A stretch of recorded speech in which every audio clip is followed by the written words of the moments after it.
샬롬. 한 주의 절반이 지나고 있습니다. 어제 수요 예배는 잘 드리셨나요? 주일 예배만 있으면 되지 왜 한 주의 중간인 수요일에 예배가 있는 것일까요? 쉽게 말하면 신앙생활의 GPS를 점검하는 것과 같습니다. 3일을 잘 살았나 하고 말씀 앞에 점검하는 것이지요. 그리고 남은 3일을 또 그렇게 잘 살아야지 하고 다짐하는 시간이기도 합니다. 그래서 공예배가 중요합니다. 공적인 예배만 잘 참여해도 신앙생활의 뒷걸음질은 최소화할 수 있는 것입니다. 한 주의 중간을 짚고 간다는 것이 중요한 것처럼 하루에 한 시간을 짚고 간다는 것만큼 중요한 것도 없을 것입니다. 하루에 한 시간을 말씀 앞에 머물면 나머지 시간이 흔들리지 않습니다. 흔들어도 속지 않습니다.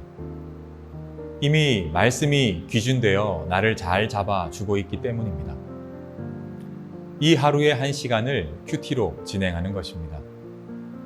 정확하게 갈 길을 보여주고 방향을 보여줄 것입니다.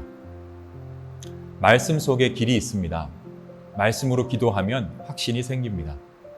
확신이 생기면 승리만 누리게 되는 것입니다. 오늘 하루 말씀 묵상으로 온전한 승리를 누리시는 시간이 되시기를 바랍니다. 그러면 다 함께 오늘 주신 말씀을 읽도록 하겠습니다. 사람이 만일 화목제의 제물을 예물로 드리되 소로 드리려면 수컷이나 암컷이나 흠 없는 것으로 여호와 앞에 드릴지니 그 예물의 머리에 안수하고 회막문에서 잡을 것이요 아론의 자손 제사장들은 그 피를 제단 사방에 뿌릴 것이며 그는 또 그 화목제의 제물 중에서 여호와께 화제를 드릴지니 곧 내장에 덮인 기름과 내장에 붙은 모든 기름과 두 콩팥과 그 위의 기름 곧 허리 쪽에 있는 것과 간에 덮인 꺼풀을 콩팥과 함께 떼어낼 것이요 아론의 자손은 그것을 제단 위에 불 위에 있는 나무 위에 번제물 위에서 살을 찌니 이는 화제라 여호와께 향기로운 냄새니라. 레위기 3장은 화목제에 대해 설명하고 있습니다. 화목제는 말 그대로 하나님과 화목해 된다는 의미를 가지고 있습니다. 그 부분을 뒤집으면 나머지 일상은 하나님과 화목한 채로 살지 못했다는 말이 됩니다. 그래서 제사를 통해 그 죄를 지우고 새롭게 시작하는 것입니다. 말씀 1절을 다 함께 보도록 하겠습니다. 화목제사 제물을 바치는 사람이 소를 잡아서 바칠 때에는 누구든지 수컷이거나 암컷이거나 흠이 없는 것을 골라서 주 앞에 바쳐야 한다. 화목제사의 핵심은 무엇을 드리는가에 있지 않습니다. 누구와 화목해 되었는가가 중요한 부분입니다. 바로 하나님입니다. 인간이 아담 이후 단절되었던 하나님과의 관계를 회복할 수 있는 구약의 유일한 방법입니다. 이 화목을 위해 준비될 것이 몇 가지 있습니다. 먼저는 그 제사를 집례해 줄 제사장이 필요합니다. 정확하게는 거룩하게 구별된 제사장이 필요합니다. 그리고 흠 없이 구별된 제물과 그 제물을 드리는 백성이 필요합니다. 이 모든 것의 합이 잘 맞아야 합니다.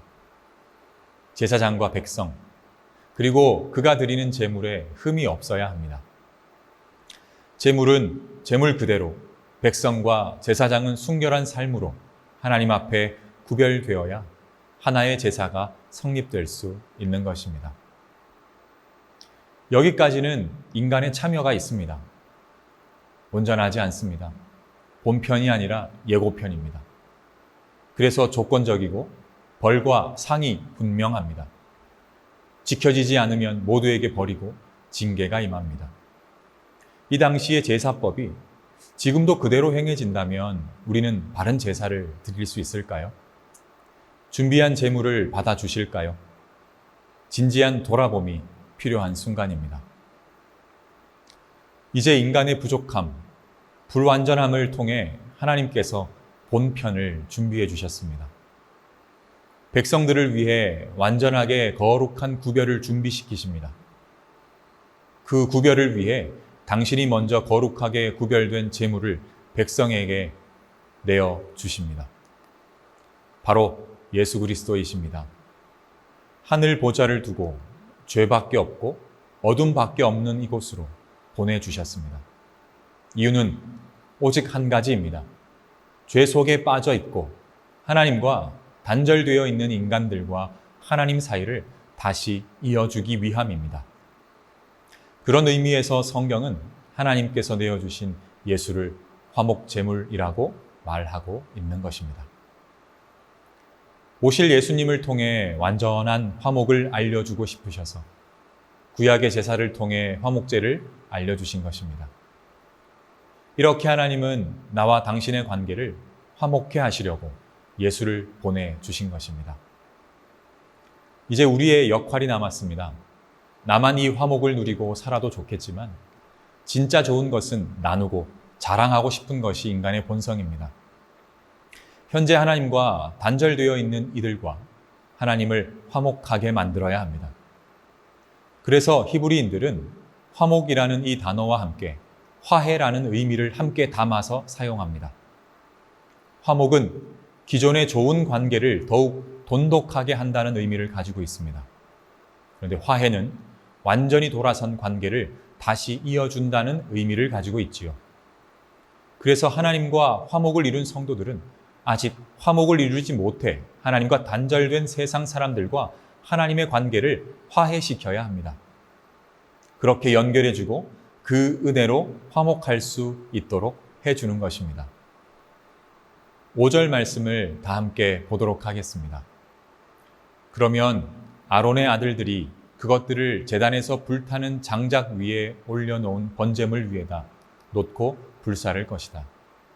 이것이 제물을 불에 태워서 그 향기로 나 주를 기쁘게 하는 살라 바치는 제사이다. 믿지 않는 자들과 하나님 관계를 화해시키는 것이 향기로운 냄새가 됩니다. 예수님으로 인해 나와 하나님의 관계를 화목케 하는 것이 향기로운 냄새입니다. 향기로운 냄새는 말 그대로 향기입니다. 향은 계속 맡아져야 합니다. 계속 냄새처럼 주변을 채우고 자신을 휘감아야 하는 것입니다. 사랑하는 세중앙 가족 여러분, 나의 일상에 이 향을 가득 채웁시다. 나와 함께하는 분들에게 이 향을 흘려 보내줍시다. 방법은 하나님이 보내주신 유일한 화목 제물인 예수님밖에 없습니다. 예수님만 있으면 다 있는 것입니다. 오늘 하루 예수님으로 가득 채우는 시간이 되고 그 가득 채워진 예수님이 가득 채워져 흘러 넘쳐가 나를 바꾼 것처럼 주변을 바꾸고 그 영혼들을 바꿀 수 있는 향기로운 냄새, 향기로 가득 채울 수 있도록 그런 삶을 오늘 우리가 살아가면 좋겠습니다. 그러면 다 함께 기도하도록 하겠습니다. 사랑의 아버지 하나님 감사합니다. 오늘도 나를 위해 화목제물로 오신 예수님을 붙들고 하루를 살아갑니다. 하나님, 내 안에 거룩하신 그 그리스도의 향기가 가득 채워지고 그 향기가 나를 넘어 주변을 바꾸고 주변을 채울 수 있는 귀한 향으로 채워지게 하여 주시옵소서. 그래서 나와 하나님의 관계를 풀어주셨던 것처럼 그들의 삶도 하나님과의 관계가 오로지 잘 풀어지고 화해되어지고 화목해 되어져서 근본적인 삶의 변화가 일어날 수 있도록 은혜를 베풀어 주시옵소서. 그런 삶을 살아가게 하실 하나님을 찬양합니다. 주님 사랑합니다. 모든 말씀 예수님 이름으로 기도합니다. 아멘.